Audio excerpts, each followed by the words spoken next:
আসসালামু আলাইকুম engineer sir, কাজটা কি চেক দিয়েছেন আপনি? ওয়ালাইকুম আসসালাম। জি ভাই, চেক দেওয়া হয়েছে। দেখেন একটু চেক দিয়ে সব কিছু ঠিক আছে কিনা। প্রথম থেকে দেখাই, রাস্তা থেকে দেখাই। এইটা হচ্ছে আমাদের রোড লেভেল, এই হচ্ছে আমাদের প্রথম ল্যান্ডিং বিল্ডিংয়ের ভবনের ভিতরে। জি একটু সামনের দিকে আসুন। ল্যান্ডিং থেকে আমরা দুইটা ধাপ রাখছি। এইখানে যারা আসা যাওয়া করবে পথচারী যারা আছে, কাস্টমার যারা আছে সবার জন্য এইখানে আমরা দুইটা ধাপের ব্যবস্থা করছি। জি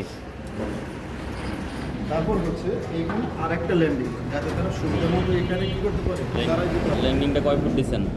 এইখান থেকে আমাদের ওই নিচ পর্যন্ত একদম একটা সিঁড়ি, সোজা একটা সিঁড়ি চলে যাবে জি একদম নিচ পর্যন্ত। এইটা আমরা সম্ভবত আমাদের কাস্টমারের উপরে ভিত্তি করে এটা আমরা আপাতত একটা মিনি সুপার শপ করবো। আচ্ছা। যার জন্য আমাদের এখানে ডাবল ল্যান্ডিংয়ের ব্যবস্থা করা হয়েছে, যাতে এখানে যারা কাস্টমার থাকবে তাদের খুব অনায়াসে এখানে চলাফেরা করতে পারে। জি অনেক বড় স্ল্যাব দিচ্ছেন।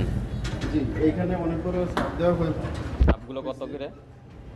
এই স্ল্যাবগুলোর যে রোডগুলো আছে এইগুলো আমরা কলামের ভিতরে ড্রিল করে দেওয়া আছে। আচ্ছা হ্যাঁ, আর বাদ বাকি যে রোড লেভেল তো দেখতেই পারতেছেন, জি এইখানে খুব স্মুথ একটা মানুষ চলাফেরা করতে পারবে জি। ইনশাআল্লাহ। তাহলে সব কিছু ঠিক আছে নাকি? জি, আর এখানে আমরা যে সিঁড়িটা করছি, জি। সিঁড়িটা হচ্ছে 5 ফিটের সিঁড়ি, যাতে এখানে 2-3 জন মানুষ খুব কমে আসে অনেক জায়গা, চলাফেরা করতে পারে। অনেক জায়গা, বিশাল জায়গা। জি, আর এখানে আমরা একটা ক্যাশ কাউন্টার করব। এই এখানে না? এই জায়গাটা আমরা একটা ক্যাশ কাউন্টার করব। এটা ইন্টেরিয়র হবে, তখন দেখতে আরো সুন্দর লাগবে আচ্ছা ইনশাআল্লাহ। ঠিক আছে, আসসালামু ওকে। আলাইকুম।